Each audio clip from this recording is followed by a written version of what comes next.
Welcome to the Alice Paul Center podcast series, bringing you the latest in gender, sexuality, and queer scholarship and practice.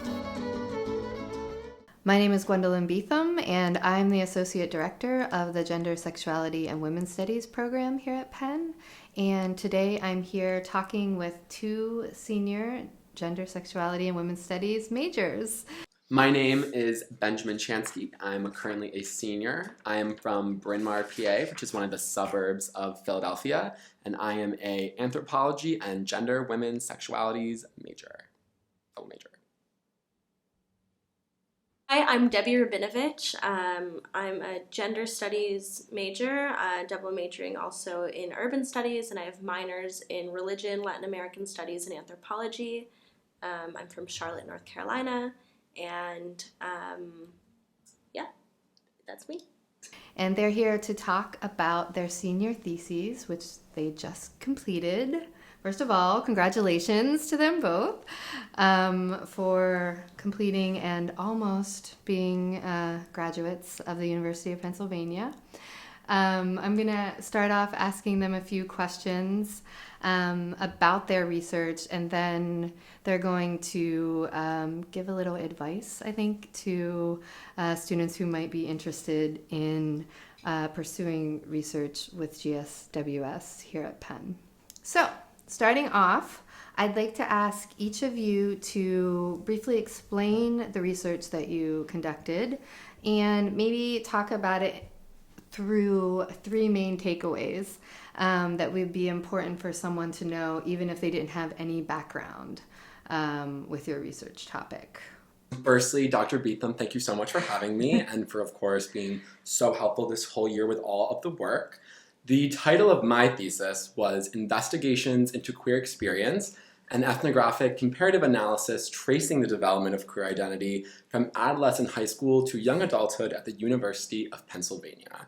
So I know that may sound like a lot of words with a lot of syllables in them to take in, but essentially what my work strove to do and what the research I was working on throughout the year aimed to understand was how queer identity and how queer experience can be different in high school, in a variety of different high school environments, and how when individuals make the transition to a college campus, and in the case of my work, I focused on Penn in particular, how that move and how that transition would impact how students actually felt when they reflected on the experience. Does Penn elevate experience? Does Penn neutralize experience? Does Penn degrade experience? How do queer students feel, and kind of what is the pulse for queer life on campus? And I chose to make this kind of a work that spanned from adolescence into young adulthood because I was really interested in how the home environment and how elements of the home environment could then be translated into the collegiate experience, how long, maybe feelings of internalized hate or, different type of cultural messages that an adolescent could really kind of be digesting during that time, how coming to Penn, do those feelings linger? Does it change? And so in actually going through the work, I came across two main ways that I would kind of quantify experience. And the first was through space and how space actually physically reflects or validates identity, be that in the school environment, be that in the home environment, be that in the community environment. And I was also really interested in about peer culture and about how the nature of peer relationships can also validate identity, and how in both adolescence and in young adulthood, how these two different ways we can think about experience really take form. How important are they? Is space more important in adolescence, less so in college? Is it vice versa? How does peer culture play a role? And I was interested in teasing out those different points to see if, let's just say, the role of space is more important in a high school, then in terms of future research, in terms of takeaways, I saw the opportunity to kind of identify really tangible ways that we could make experience better for queer students. And what the research showed in its conclusion was actually that in adolescence, having resources like a gay-straight alliance and having something like supportive parents in the home space are really the drivers of a positive experience. And the role of peer culture, kind of embodied through friendships and through bullying, and whether or not that was something that an individual experienced, is definitely still an important role in kind of formulating developmental experiences in adolescence, but not necessarily as important. And when you come to the collegiate sphere, when you come into Penn, actually, the role of physical space. Like at Penn, we all should know that we have this amazing LGBT center, and that was really kind of one of the places I was interested in studying as a space, the role it played for queer students. And what I really found was that the role of the LGBT Center is in some ways more metaphorical than it is substantive. It's not necessarily a hub of queer student life, of queer student social life. My apologies for that misspeak. And that really it's pure relationships and kind of the campus culture that students reflect that makes the experience so good. And I think that my kind of final takeaway would be that what I did find is that regardless of if participants in my study had a negative high school experience, they thought of that experience negatively. When they came to Penn, a clear, overwhelming majority of my 38 participants would have said that they had a positive experience at Penn, and Penn has impacted their experience positively, which was really, really exciting to find out. Yeah, no, thank you so much for that. Could you maybe tell us a little about how you got interested in this topic? Yes. So I actually have a really personal relationship to my topic. I identify as gay queer myself, and I actually have an older brother who also identifies as gay. Now, my middle brother, his name's Peter, I'll give him a quick little shout out. He actually went to Penn as well, and he didn't come out until he was a second semester senior at the university, and at that time I was in high school and had already been out for 2 years. And what I really noticed was that how my high school environment, one where I was the only openly gay student for my whole 4 years, I think that experience really impacted how I came into Penn, the relationships I formed, and the experiences that I had. And my brother, although he only had such a short time being open as an undergrad, had such a different experience and was welcomed into this large kind of queer positive friend group and had all these resources and really talked about it. And our experiences were so different, and it really made me think about in my final year, now kind of on the same timeline as he was, so many years ago, I became curious about how the adolescent environment and the experiences that queer people have in the adolescent environment impact their time in college. And that was really where kind of the driving research questions and motivation came from. Great. Well, thank you so much. I know that your research is going to be used and will help us at Penn after you're gone think through ways that we can really incorporate these different aspects of the queer experience on campus. So thank you. Yes, of course. For Thank that. you. Okay, Debbie, are you ready to explain your research and some of the takeaways that you came up with through the process? Yes, ma'am. So my thesis is titled Tenemos Derechos, which in Spanish means we have rights, and I was trying to understand what is the significance of the Know Your Rights movement and of Know Your Rights social interventions in a context where Latina immigrants are systemically disenfranchised. So how does Latina participation in Know Your Rights workshops change their outlook or their understanding of citizenship or the quality of empowerment, and I did this research over the course of almost a year, and I conducted in-depth interviews with participants who had been to Know Your Rights workshops, and I talked to them for hours and tried to really understand what that experience meant to them and how it impacted them. So that was, I think, broadly what my thesis was about. And what I really loved about it was that I felt like I developed kind of deep relationships with my research participants, even though we had kind of this researchy relationship. We had these very personal conversations where I think we kind of teased out the value of participation in a social movement, and that was a really powerful experience for me personally and also as a researcher.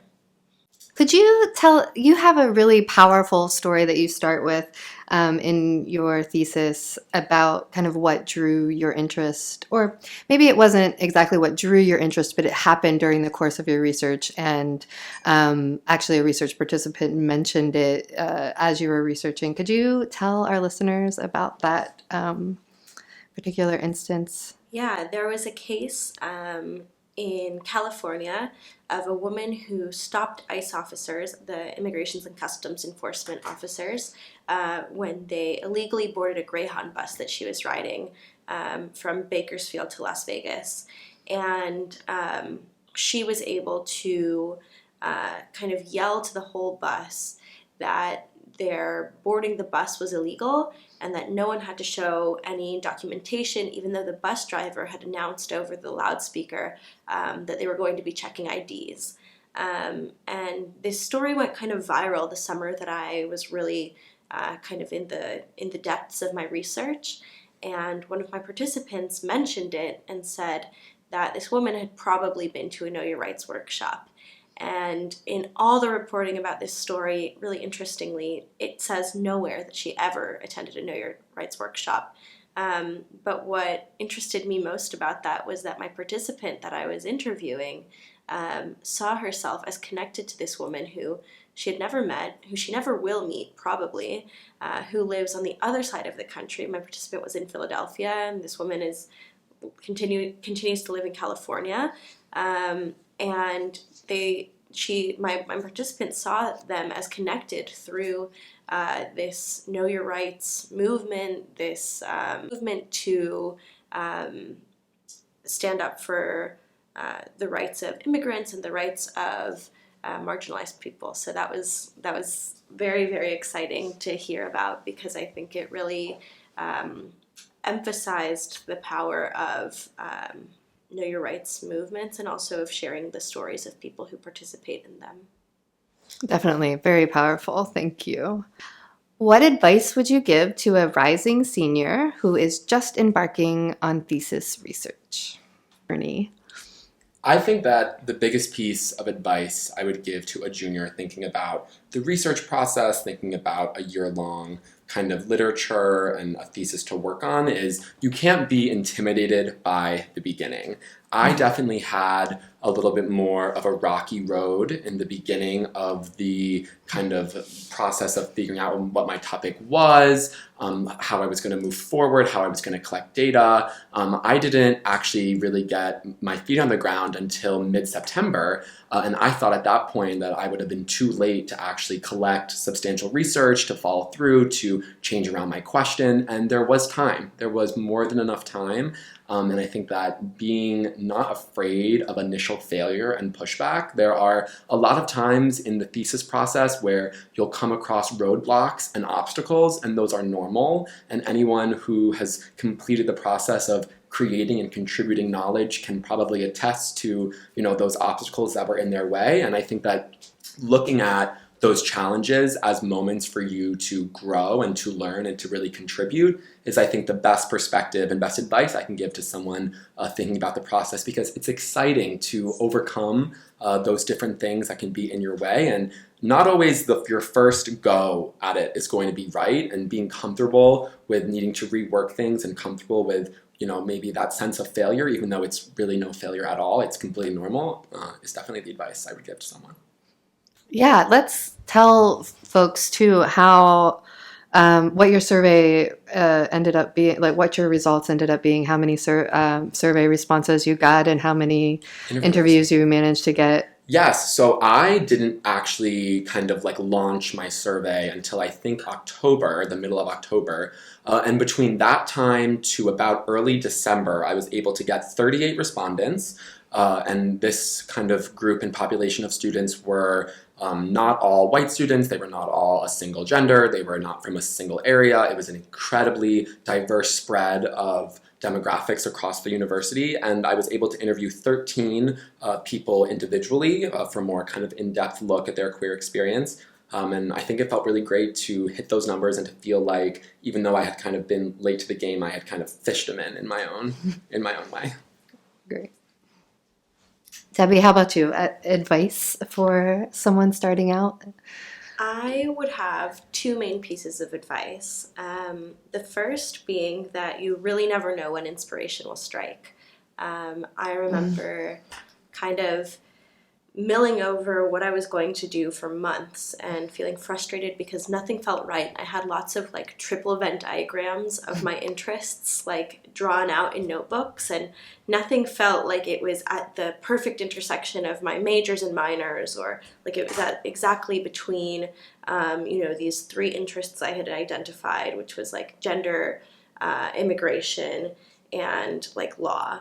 And I just couldn't figure it out, right? It was like a puzzle that I knew was solvable, that I like was missing a piece to. And then one day I was sitting at work, and this other intern asked me if I would collaborate with her on some like violence prevention workshops.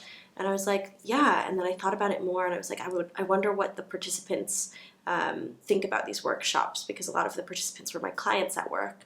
And from there, it kind of snowballed, and I realized that I was interested in researching self-defense workshops and more interested in kind of more rights-based workshops. But it was that one thing that kind of flipped the switch, and I knew exactly what I wanted to do. So I would say that a key piece of advice that I wish I had been told, I guess, before was to have patience, because like that moment will strike, but you can't force it, and you can never expect it. But definitely having those triple Venn diagrams or mind maps or however you brainstorm is useful, because then it kind of engenders that inspiration. And then the other piece of advice I would give is to do something that you really love, because you're going to be doing it for a whole year. So do something that you're going to be inspired by, that you're not going to get sick of. I knew I was interested in gender and migration, and so I started kind of with the idea that I might research detention centers, because gender is a big issue there. But first of all, I realized that was kind of beyond the scope of my research frame or like timeline. Because that could be, like a PhD thesis or like a full dissertation. So I wasn't going to have enough time to do that topic justice. And it's also a really, really hard, like emotionally challenging topic, where right now it doesn't feel like there's like a lot of hope. And to only be able to devote a year and not be able to really find,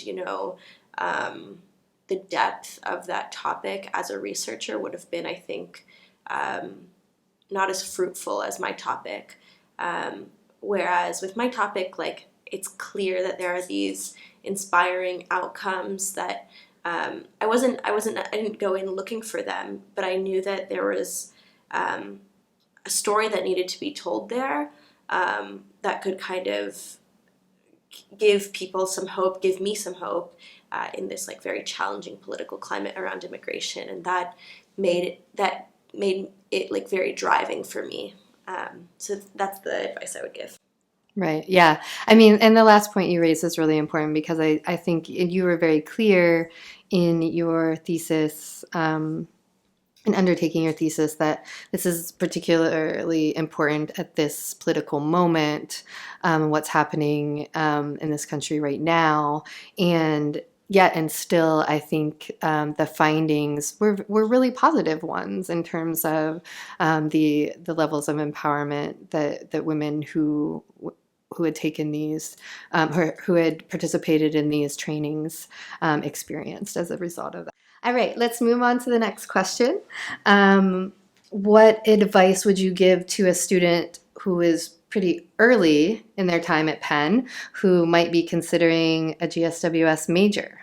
When I started taking GSWS classes, the first one I took was Provocative Performance, which is actually a theater class, because I thought I was going to be a theater major when I came into college. I had no idea that my destiny was in GSWS. But I took the class because I was like, yeah, like, I'm a feminist, like, feminist theater sounds great to me.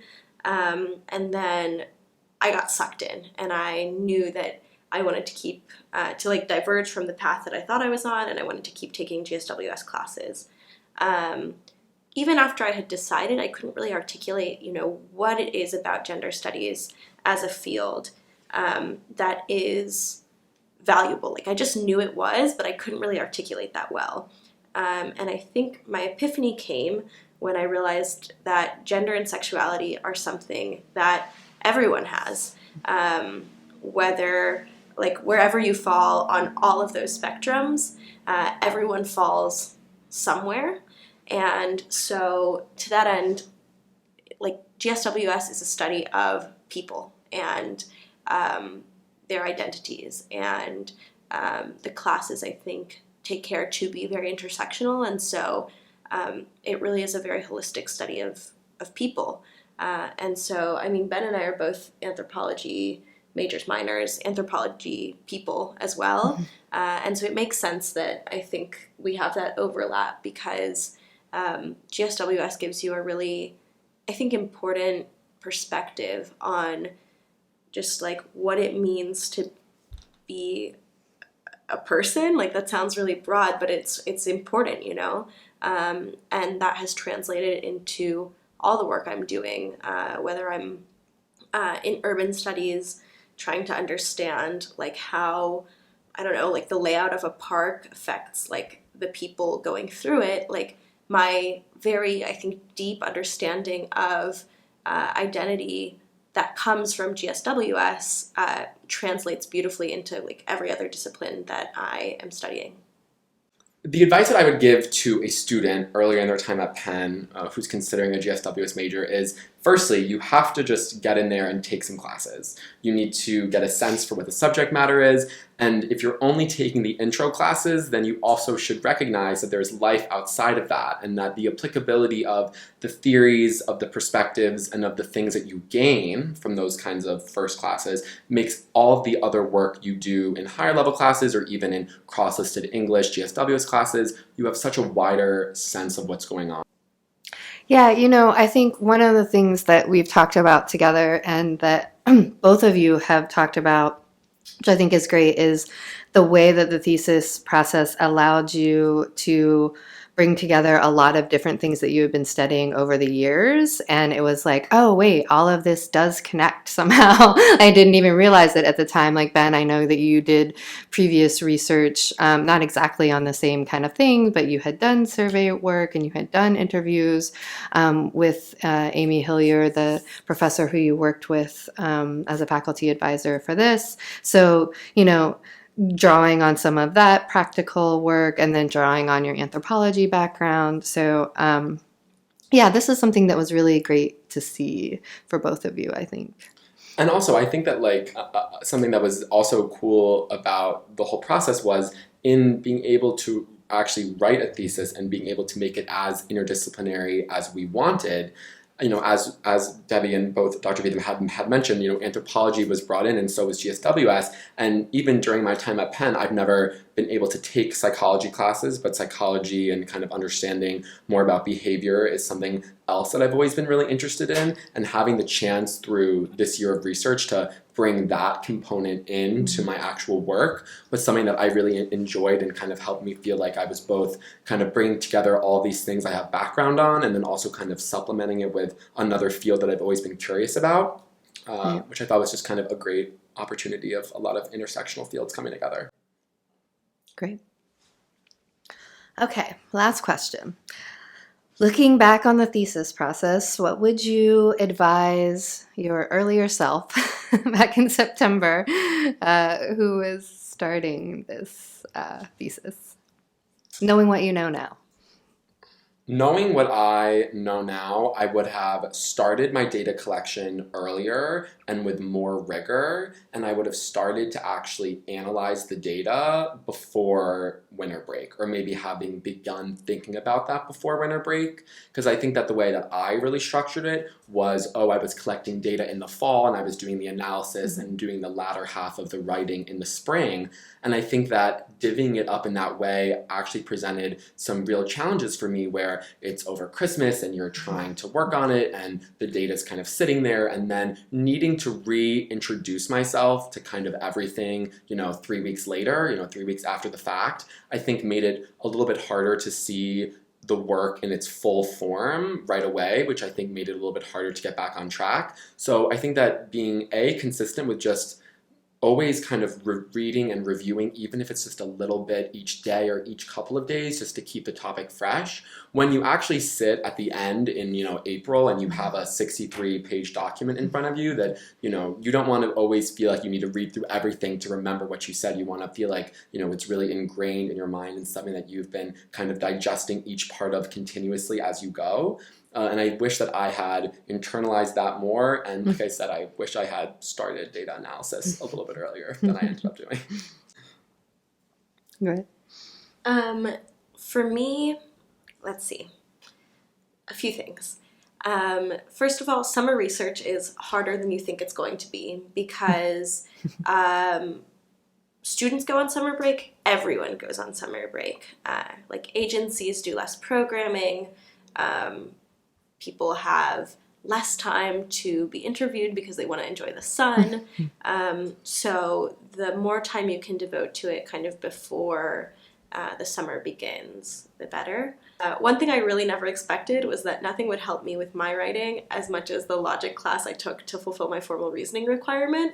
It really helped me figure out just kind of how to build a really strong argument. So if I could give advice to not only my former, my September self, but also my freshman self, it's don't even try Math 104, just take logic. It really helps your writing. And then the last bit of advice I would give is that inspiration really comes in waves. So sometimes you're trying to, build your argument, and no matter how you wrangle the words, it just doesn't come out as what it could be. And so writing is a process of rewriting constantly.